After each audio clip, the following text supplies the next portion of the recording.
السلام عليكم ورحمة الله وبركاته.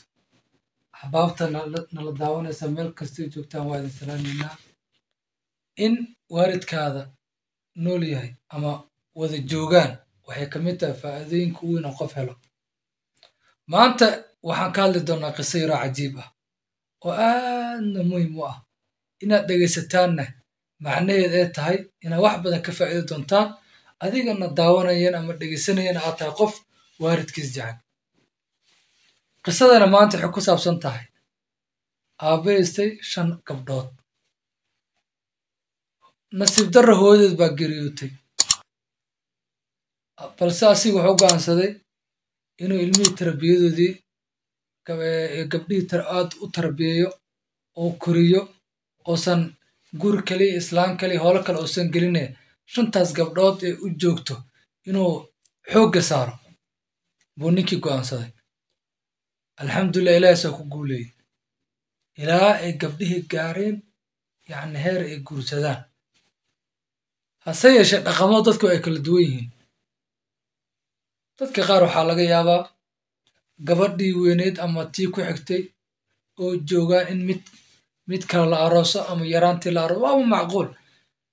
Adagaan waxaa laga soo doonay gabdhihii, asigase wuxuu jeclaaday gabadha weyn inuu guuriyo marka koowaad kadibna curadda midda ay ku xigto saas ilaa uu ku dhameeyo 5 gabdhood ayagoo reer loo arko. Gabadhii weyneyd waa ay diiday inay guursato, sababna waxay uga dhigtay aabbe wax badan baad noo soo qabatay, yaraanteennii baa na soo koriday, hadda alxamdulillah waa weynaanay, waxaan u baahannahay inaan garabkaada istaago, waxaan u baahanahay inaan kaa warqabo, waxaan u baahanahay inaadan ciishoonin oo garab aada weynin anna adaan kula joogaa. Gabdhihii kale si midba mar loo soo doonaya loo aroosayay 4tii gabdhoodba reeray yeesheen. Hase yeeshee waxaa soo haray aabbihii iyo gabadhii curadda. Abbaar kadib nasiib darro haddana odaygii waa uu geeriyooday. Odaygii markuu dhintay oo la soo aasay kadib waxaa la arkay waraaq dardaaran ah oo aabbihii ka tegay. Waraaqdaasi wax kale kuma qorneen, waxaa ku qorneed gabdhahaygiiyow haddii aan dhinto xoolo kale aan ka tago mahay oon gurigaan ahayn, gurigaanna yaan la dhaxlin iyadoon gabadha weyn aroosin. Inta ay ka aroosayso ka aqalgelayso guri yeelanaysane guriga ayada ha joogto. Laakiin dardaarankii aad bay warkii waa ku socon waaya gabdhihii kale 4tii gabdhood. Waxay yiraahdeen annaga waxaan u baahannahay inaan gurigayaga dhaxalno, xoolaheena inaan qaadanno baa annagu rabnaa. Imaa gabadha weyn ayada u taallaa meeshay ka baxaysay iyo meeshay degaysay iyo mustaqbalkeedii annaga lama maamulo ayadaa maamulato.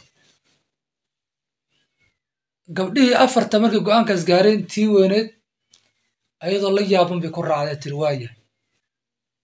Nin iska dhalinyaro ah oo dadkii magaalada aad dadka diin ahaan iyo dhaqan ahaan iyo xoolo ahaanba ugu sarreey ka mid ahay baa gurigii gatay. Hase yeeshee markaasi baahi goonin uma qabanina dhaqso kama uusan rarin. Markii lacagtii gurigii la gaday xoolihii la kala qaybsaday baa gabadha curadda waxay ku tiri ninkii bal intaa nin guri wax ka raadsanaya ii kaadiyo muddo yar ii kaadi. Kadib wuxuu yidhi dhib ma leh. Waa uu ka maqnaaday isbuucii koowaad 2 bil 2 bil 3 bil buu ka maqnay. Maalinkii dambe u soo noqday. Gabadhii markay ninkii aragtay aad bay u naxday. Yaa subxaan allah, warni raallaha maanan guurin inaan guuro ahayd saanay ahayd adi aad u cabaatay.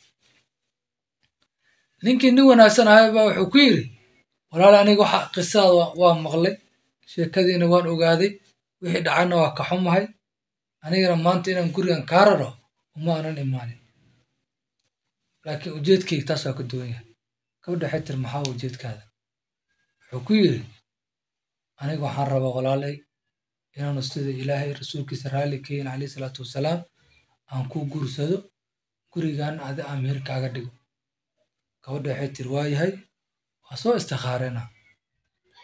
Waa yidhi waa u soo noqday adiga muddo yar kadib gabadhina waa ay ogolaatay ilaahay wuxuu qadaray in gabadhii nin fiicanna siiyo xoolana magaaladana taajir ah ahludiin ah gurigii ay gabdhihii kale ka gadaan ayaday dhaxasho ayadoo weliba magaceeda ku qoran yahay iska leedahay baa ilaahay ku arsuqay walaadna ilaahay waa siiyey muhiimadda qisadana waa maxa marka muhiimadda qisada waxaa waaye baarinimada waalidka loo baarinimo sameeyo inaan lagu khasaaraynin juhdigaad la imaatan inuu ilaah ku abaalmarinayo wax fiican samey wax fiican aad heshide hada wabillahi tawfiiq asalaamu calaykum waraxmat ullaahi wabarakaatu